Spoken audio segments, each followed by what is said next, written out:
পর থেকে একাধিক মুখে অবশ্যই শুনেছেন, আমি ওইদিকে যেতে চাচ্ছি না, কিন্তু দুটো একটা কথা না বললেও আবার বোঝাতে পারছি না। হযরত নবী আদম আলাইহিস সালামের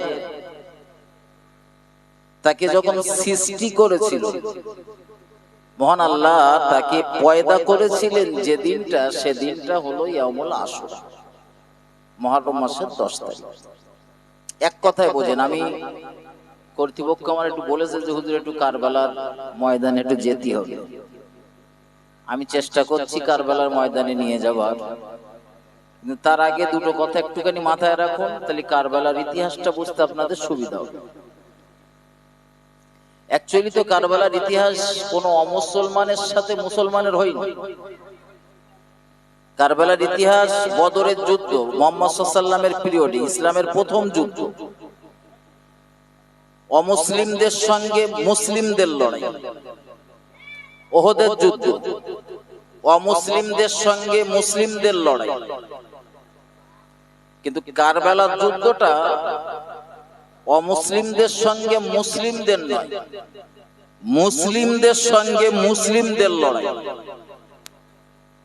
আপনি জানেন ইমাম হোসাইনের বিপক্ষে যে সৈন্য রাজি ছিল, তাতে শত শত আলেম হাফেজ ছিল। একাধজন না বলো, শত শত। এখন আলেম হাফেজ দলে রয়েছে বলি যে ওই দলটা উত্তম, এ ধারণা করাও ঠিক নয়। টাকা এমন একটা জিনিস, টাকা টাকা টাকা এমন একটা জিনিস, ওই একটা প্রবাদ বাক্য মাঝে মধ্যে বহু মানুষ বলে যে কাঠের পুতুল টাকা দেখলে হা করে। তো টাকায় মানুষকে পরিবর্তন করতে খুব বেশি সময় লাগে না। আমরা তো দেখি যে ভোটের সময়, আমি যে রাজনীতির কথা বলছি না, একটা মানুষ খুব বিরোধিতা করে। ধরেন আপনি ভোটে দাঁড়িয়েছেন, তা খুব বিরোধিতা করতেছে, আর মোড়ের মাথায় ডেকেলে সাইডে 500 টাকার একটা লোট হাতে ভরে দিয়ে বলতেছেন ভাই একটু দেখা দেখি করবেন, আর লাগে তা 2 মাস সব ধোবার। আর যদি ভোটে জিততে পারি তা আপনার চিন্তা করতে হবে না, ঘর বাড়ি যা আসবে সব আপনি পাবেন। ও আর বিরোধিতা করবে বলে মনে হয়? আর কথা বলে তো বিরোধী পক্ষের সৈন্য যারা ছিল,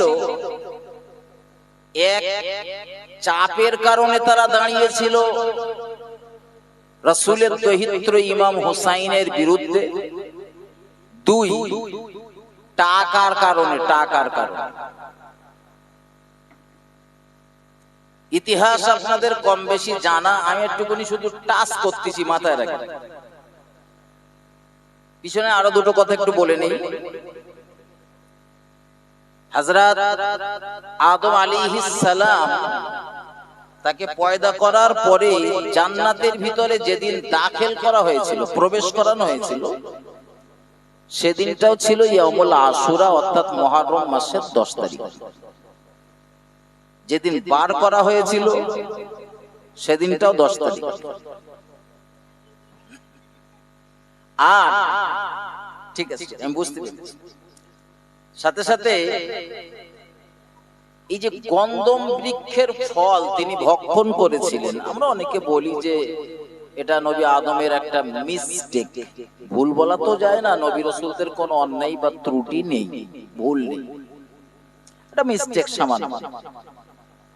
তো পৃথিবীতে আসার পরে তিনি দীর্ঘদিন কেঁদেছিলেন, ইতিহাস আপনাদের জানা, বলছি না।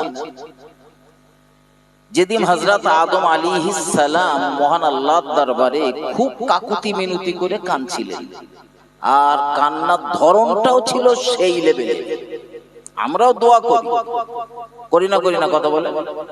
আল্লাহর কোরআনের ঘোষণা, উদউনি আস্তাজিব লাকুম, বান্দা আমি আল্লাহ আমায় ডাকো, আমি আল্লাহ আমায় স্মরণ করো, আমি আল্লাহ তোমার ডাকের সাড়া দেব।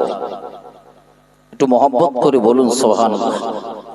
আমরাও ডাকি, নবী রাসূলরাও ডাকতেন বা ডেকেছিলেন।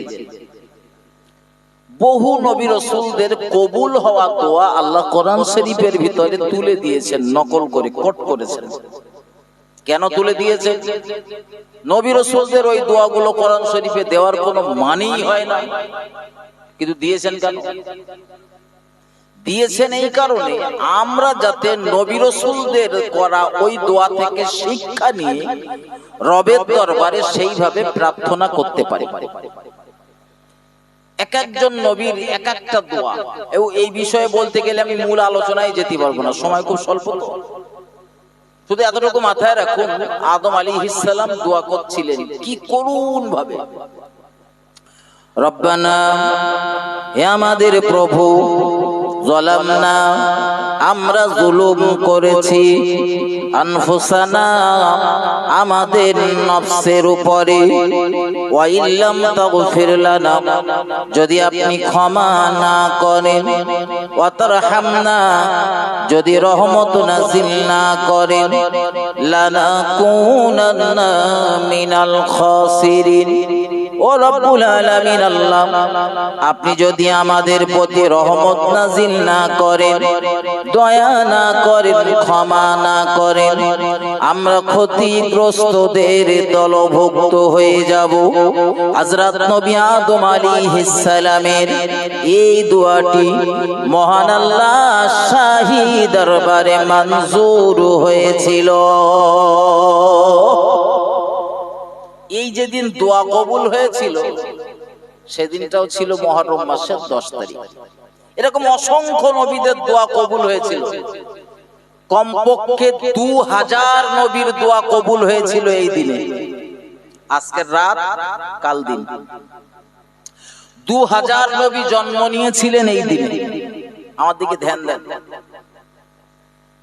এই দিনটা এত মর্যাদা সম্পূর্ণ, বিভিন্ন নবী রাসূলরা এই দিনটা উদযাপন করতেন। হযরত আদম আলাইহিস সালাম থেকে শুরু করে অসংখ্য নবীরা এই দিনটা উদযাপন করেছেন। নবী মুসা আলাইহিস সালামের মতো এমন একজন বিখ্যাত নবী, তিনিও এই দিন উদযাপন করেছেন। ইমাম হুসাইনকে কেন্দ্র করে যদি এই দিন হয়, তো নবী মুসা এই দিন উদযাপন করবে কেন? আমি প্রশ্ন করছি, কথাগুলো বোঝে। এই কচিরা মনা, কথা বললে হবে না, শোনা, কথা বললে বলো তাবারুক দিতে বারণ করবো, আর চুপচাপ বসে থাকলে তাবারুক একটু বেশি করে দিতে বলবো, তোদের জন্য আলাদা দিতে বলবো। তাহলে চুপচাপ বস, কমিটি সেইভাবে বলে দেবো তোদের তাবারুক বেশি করে দিবে। ভাই, এই ইয়াউমুল আশুরাতে অসংখ্য ঘটনা, অসংখ্য ওয়াকিয়া রয়েছে। তার ভিতরে একটা ওয়াকিয়া, ইরাকের ফুরাত নদীর তীরে কারবালা নামীয় প্রান্তরে রাসূলের দৌহিত্র হযরত ইমাম হুসাইন রাদিয়াল্লাহু তাআলা আনহু তার ৭২ জন সঙ্গী সাথীকে নিয়ে শহীদ হয়েছিলেন। অনেক ঘটনার ভিতরে একটা ঘটনা,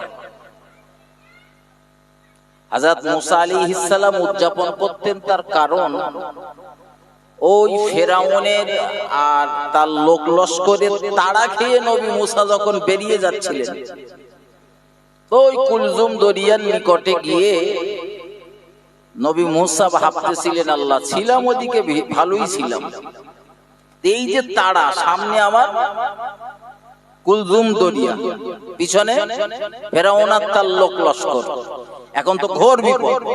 নবী মুসাও চিন্তায়, আর নবী মুসার অনুসারী যারা তারাও চিন্তায়, আর চিন্তাই বলি তারা নবী মুসাকে বারবার বলছে, হুজুর আপনার কথা শুনেছি, আমরা এখন কুইলাই বিপদে পড়ে গেছি, সামনে নদী, পিছনে ফেরাউন। হযরত নবী মুসা আলাইহিস সালামকে আল্লাহ আদেশ করলেন, মুসা হাতে ওটা কি, আশা, লাঠি, ওটা ফেলে দাও। তো ওই লাঠিটা ফেলে দিলেন। এটা নবী মুসার একটা মুজিজা, এই যে লাঠি, এটা একটা মুজিজা। এই বিষয়ে বলতে গেলে আমার সময় পার হয়ে যাবে।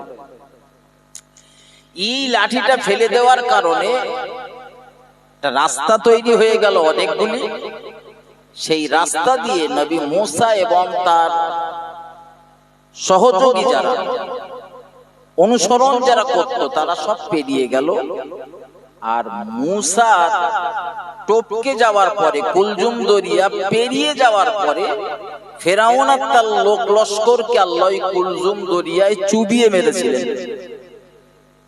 এজন্য নবী মুসা এই দিনটা উদযাপন করতেন। আজও ইহুদিরা এই দিনটা উদযাপন করে, একটা করে রোজা করে। কটা বলেছি বলেন?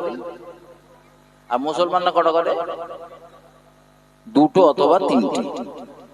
রাসূলের পিরিয়ডে দেখুন, প্রিয় রাসূল মদিনায় যাওয়ার আগ পর্যন্ত একটা করে রোজা করেছে। যতদিন মদিনাতে যান, মানে হিজরত যতদিন হয়নি, রাসূল একটা করে রোজা করেছে। কিন্তু মদিনায় যাওয়ার পরে রাসূল যখন দেখলেন যে ইহুদিরাও এই দিনটায় রোজা রাখে, কারণ জিজ্ঞাসা করলেন, কারণ জানার পর রাসূল সাহাবাদের বললেন, ও সাহাবারা, আল্লাহ যদি হায়াতে রাখেন, বাঁচিয়ে রাখেন, তো আগামী বছর থেকে আমরা এই 10ই মুহররমের আগে অথবা পরে একদিন অথবা দুদিন যোগ করে আমরা রোজা রাখবো, ইহুদিদের সাদৃশ্যতা রাখবো। আমার ভাই, এজন্য নবী মুসা এবং তার অনুসারীরা এই দিনটা উদযাপন করতেন। এরকম অসংখ্য নবীদের জীবনে ঘটেছে বহু ঘটনা, সব এই ইয়াউমুল আশুরার দিনে, অর্থাৎ মুহররম মাসের 10 তারিখ। তার ভিতরে একটা বলেছি যে হযরত ভাই একটু চুপ করতে পার, কোনো কথা বললে হবে না, তাহলে আপনারও তো আবার দিতে বারণ করবেন। হযরত ইমাম হুসাইন রাদিয়াল্লাহু তাআলা আন, তিনি হকের পক্ষে দাঁড়িয়ে শহীদ হয়েছিলেন। মৃত্যু তো প্রত্যেকেরই হবে, কুল্লু নাফসিন যায়িকাতুল মাউত, প্রত্যেক নফস মৃত্যুর স্বাদ আস্বাদনকারী, প্রত্যেকেই মরবে। কিন্তু এই মৃত্যুর ভিতরে শহীদি মৃত্যুর সব থেকে মর্যাদা বেশি। এটা সুবহানাল্লাহ। এজন্যে ভালো ভালো হাক্কানি আলেমদের দেখবেন, তারা যখন দোয়া করে, দোয়াতে মাঝে মধ্যে তারা বলে ফেলে, আল্লাহ আমাদের শহীদি মৃত্যু নসিব করবেন বলে। আমাদের হয়তো অনেকের ভয় লাগে বলে বলি, পাশে আবার কি হয়ে যায় না, তো ঠিক। তো হযরত ইমাম হুসাইন রাদিয়াল্লাহু তাআলা আন, তিনি শহীদ হয়েছিলেন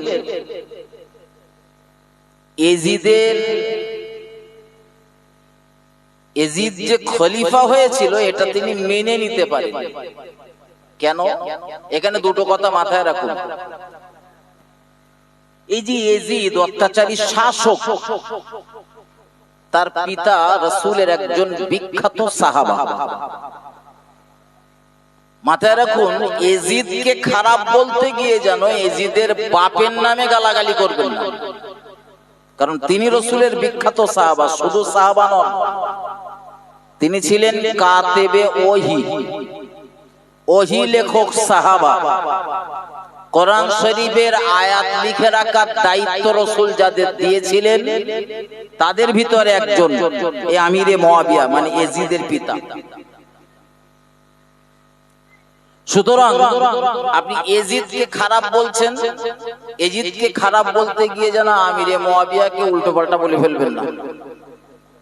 এজন্য মাঝে মধ্যে দেখবেন আলেমরা বলে যে ভাই কারবালার ইতিহাস আলোচনা করতে না ভীষণ ভয় লাগে।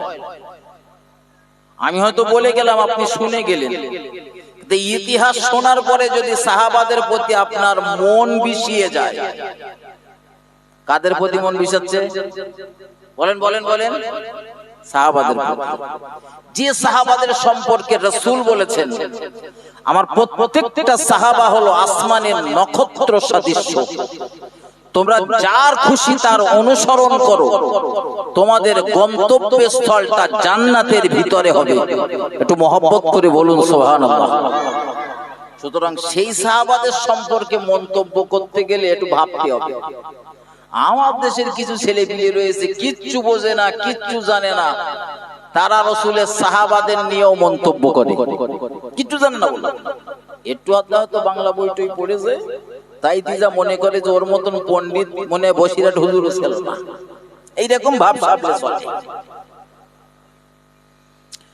আমার ভাই ও বাবাজিরা, আমার ভুল আমাকে নেবেন না, ভুল আমাকে বুঝবেন না। আমি আপনাদের যেটা বোঝাতে চাইছি, হযরত ইমাম হুসাইন রাদিয়াল্লাহু তাআলা তিনি যদি এজিদকে সমর্থন করতেন, এই ভয়ঙ্কর পরিণতি তো হতো না।